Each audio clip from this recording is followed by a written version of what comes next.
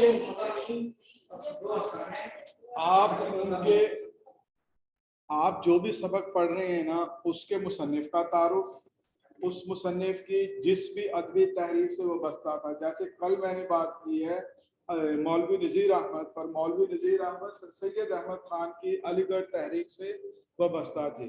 علی گڑھ تحریک میں جتنی بھی آپ کی ادب کی جو جدید اصناف ہیں وہ علی گڑھ تحریک نے متعارف کرائیں گے. ٹھیک ہے، موجودہ جو اصناف ہیں ادب کی وہ علی گڑھ تحریک کی دین ہے. ناول تھا، سیرت نگاری ہے، سوانح ہے، خاکہ ہے، صحافت میں آ جائے تو کالم نگاری ہے. ٹھیک ہے، خبر نویسی بھی جسے کہا جاتا ہے. اور پھر جو جدید سائنسی علوم کو جو ترویج دینے میں علی گڑھ کا کام ہے، جب ہم تحریکیں پڑھیں گے تو اس میں باقاعدہ طور پر یہ ساری چیزیں ہیں. تو یہ ایک میں نے پیج آؤٹ لائن دیکھی ہے جو ڈیلی بیسس پہ ہم ایک جو ہے اس میں ادب کی جو بھی ہے اس کو پڑھیں گے. آج کا ہمارا موضوع ہوگا اردو زبان و ادب کا آغاز، ارتقاء اور اس کے نظریات. ٹھیک ہے، یہ آپ ان سے آؤٹ لائن کا پیج لے بھی سکتے ہیں، ہمیں ایڈمن نے دے دیا. ٹھیک ہے، نہیں وہ آپ جو ہے پرنٹڈ وہ اپنے اس سے جو بھی ہے نا پراپر طریقہ کار ہے اس سے وہ آپ کو دیں گے، ایسے نہیں. دیکھو ایک ادارہ ہے، ادارے کا اپنا ایک ڈیکرم ہے، وہ اس کو جس طریقے سے چلا رہے ہیں ساری چیزیں جو بھی ٹیسٹ ہوگا میٹیریل ہوگا وہاں دے دیا جائے گا، وہ آپ کو دے دیں گے. ٹھیک ہے، تو یہ دوسرا جو اس میں ہمارا ہوگا وہ ہے اردو زبان و ادب کا کلاسیکی عہد. ٹھیک ہے، اس میں آغاز سے لے کر غالب اور پھر مومن خان، یہ جو ہے اردو کے کلاسیکی غزل جو ہے یا نثر جو ہے یہ اس کا یہاں اختتام ہوتا ہے مومن تک. پھر ہے اردو ادب کی تحریکیں ہیں. تیسرا ہمارا جو موضوع ہوگا کہ اردو ادب کی تحریکوں میں کون کون سی تحریک تھی. جدید تحریکوں سے پہلے پیچھے چلے جائیں میر تقی میر کے دور میں تو ایام گوئی کی تحریک، صاف گوئی کی تحریک. ٹھیک ہے، یہ اور پھر دکنی اور گوجری ادب میں جو تبدیلی آئی ہیں ان کے جو اثرات اس پر آئے اور پھر میر تک پہنچتے جو اردو زبان کی جو شکل و صورت بنی اور پھر اس کے بعد جو اس کے اثرات آئے. پھر آ جائیں گے علی گڑھ تحریک، نمایاں تحریک تھی اردو ادب کی. اودھ پنچ کی تحریک تھی، انجمن پنجاب تھی، رومانوی تحریک، ترقی پسند تحریک، حلقہ ارباب ذوق. یہ 5-6 اردو ادب کی نمایاں تحریکیں ہیں جس نے ادب اور اس کی شاخوں کو یا اس کی اصناف کو جو ہے متاثر کیا. پھر اس کے بعد ہمارے اگلے جو 2-3 ہوں گے لیکچر، ایک ہوگا مکمل طور پر اصناف نظم جو ہیں ان کا ارتقاء. اس میں جو نمایاں جو خاص طور پر نصاب کا حصہ ہیں حمد، نعت، مناجات، منقبت، قصیدہ، ہجو، مرثیہ و سوخت، ریختہ، تحریف اور تزمین، یہ. اور پھر اصناف نظم کا ارتقاء، جدید یعنی نظم میں آ جائیں گے تو غزل سے شروع ہوتے ہیں. پھر اس میں گیت ہے، قافی ہے، صحرا ہے، رخصتی ہے اور یہ رباعی، قطع، مصنف، مثلث یعنی ہے تدبار سے بھی ان کو دیکھیں گے. اور پھر اصناف نظم کا ارتقاء جو حیرت کے حوالے سے جیسے بھی میں بات کر رہا تھا، ترکیباً، ترجیحاً، سائنٹ، نظم آزاد، نظم معرہ، نثری نظم، ہائیکو، دوہا، ماہیہ اور یہ کینٹوز وغیرہ جو مختلف جو زبانوں سے یا مختلف مغربی جو اس سے جو اردو ادب پر جو یہ شاعری میں جو اصناف وجود میں آئیں گے وہ. تو یہ 20 جو ہیں 20 کے قریب جو ہیں ٹاپکس میں اس کو پورے اس کو ڈیوائڈ کرا گیا ہے. پھر اصناف نثر کا ارتقاء ہے، جو 6-7 بڑی داستانیں ہیں ان کو ہم موضوع بحث بنائیں گے. پھر ایک ہے ناول اور ناولٹ پر، افسانہ، ڈرامہ، خاکہ، تنقید، تحقیق کے لیے پوری ایک جو ہے اس میں ہے سوانح، عمری، آپ بیتی اور خاکہ، یہ تینوں چیزیں اکٹھی ہیں. طنز و مزاح. پھر اس کے بعد ہے اردو صحافت، ادبی رسائل، ادبی جرائد یا تحقیقی مجلے جو ہیں یا تحقیقی جرنل جو ہیں، یہ بھی ایک باقاعدہ جو ہے صنف کی جو ہے وہ حیثیت اختیار کر چکے ہیں. پھر ہے اردو میں جو ادبی تحقیق و تدوین کے اصطلاحات ہیں. آپ میں سے ایم فل کس نے کیا ہوا ہے؟ کسی کا بھی نہیں ہے. سمپل ماسٹر میں سمپل ماسٹر ہے صاحب. تو یہ ایم فل کی سطح پر آ کر جو ہے نا تحقیقی ایک پرچہ پورا ہوتا ہے ادبی تحقیق کا. وہاں آپ نے تنقید کی اصطلاحات اور یہ ادبی اصطلاحات تدوین کی اصطلاحات یہ باقاعدہ کتاب ہے پرچہ ہے جو پڑھایا جاتا ہے. پھر علم بیان ٹھیک ہے علم بدیع صرف و نحو اور خاص طور پر جو انٹر کے جو سطح پر جو نصاب میں شامل ہیں چیزیں اس میں جو علمی ادبی اصطلاحات میں ہے تلمیح ہے اور تشبیہ استعارہ ہے ردیف قافیہ مطلع مقطع یہ چیزیں ہیں صرف. اور پھر حصہ گرامر میں آ جائیں تو تذکیر و تانیث ہے رموز و قاف ہے. سال اول میں تذکیر و تانیث ہے یعنی وہ تذکیر و تانیث کے اصول و ضوابط کو مد نظر اس میں جو ہے نا جملے ہوتے ہیں. یہ نہیں ہے کہ جو جس طرح عام جمع اور واحد جمع یا مذکر مؤنث ہے وہ نہیں ہے. یہ ان کے جو مذکر مؤنث کے تذکیر و تانیث کے جو اصول ہیں ان کو مد نظر رکھتے ہوئے جملوں میں ضرب المثال میں جو تبدیلیاں آتی ہیں یا اصول ضوابط ہیں وہ چیزیں وہاں دیکھی جائیں گی. اور رموز قاف ہے یہ جو ہے فرسٹ ایئر اور سیکنڈ ایئر کے نصاب میں جو ہے حصہ ہے. تو آج کا جو ہمارا پہلا جو باقاعدہ اب ہم جس کی طرف جا رہے ہیں یا جیسے ابھی محترمہ نے فرمایا کہ ہمیں ٹاپک بتا دیں ہم نے آج کی ڈیٹ میں کیا پڑھنا ہے. تو آج کی ڈیٹ میں آپ کے لیے ہے کہ اردو کے جو نظریات ہیں انہیں آپ نے جو ہے پڑھنا ہے. 3 تو بڑے نظریات ہیں دکن میں اردو کا سندھ میں اردو کا اور پنجاب میں اردو کا جو نظریہ 3 بڑے نظریات ہیں جس کو اب ہم یہاں موضوع بحث بھی بنائیں گے ٹھیک ہے. اور اس کے ساتھ ساتھ جو ہے ان 3 جو نظریات جو تھے ان 3 نظریات کے پس پردہ کون سے نظریات تھے یا ان 3 نظریات کے آنے سے پہلے یا ان 3 نظریات کو کن نظریات نے بنیاد فراہم کی یا وہ کون سے محققین یا ادیب تھے جنہوں نے جو ہے زبان و ادب کی تاریخ پر ابتدائی کام کیا. تو آج کا ہمارا پہلا اس میں جو موضوع ہے وہ ہے ہیلو سر. جی سر ہمیں آواز نہیں آ رہی کائنڈلی آپ یہ جو نظریات کہہ رہے ہیں یہ بورڈ پہ لکھ دیں. ہیلو ادب کا جی سر کائنڈلی کا آغاز سر یہ بورڈ پہ آپ لکھ دیں تاکہ ہمیں پتہ چل جائے. آواز صحیح نہیں آ رہی آج بالکل بھی. اور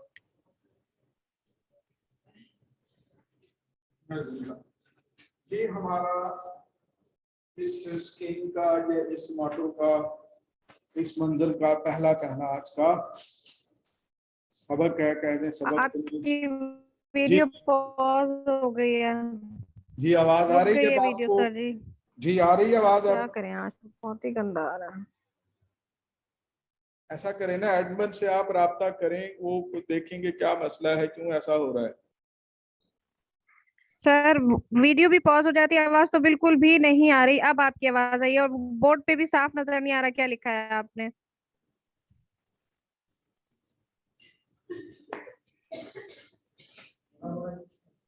دعا کیجئے پھر. تو سر کیا دعا کرنی ہے؟ بس دعا کریں نا اللہ تعالیٰ بہتری کرے. تو دیکھیں پہلا ہمارا موضوع ہے نظریات. 3 بڑے نظریات ہیں اس میں. پہلا ہے دکن میں اردو کا نظریہ. پھر اس کے بعد دوسرا نظریہ جو سامنے آیا تھا وہ تھا پنجاب میں اردو کا نظریہ. اور تیسرا نظریہ کیا تھا سندھ میں اردو کا. دکن میں اردو کا آگے کیا لکھا ہوا ہے سر؟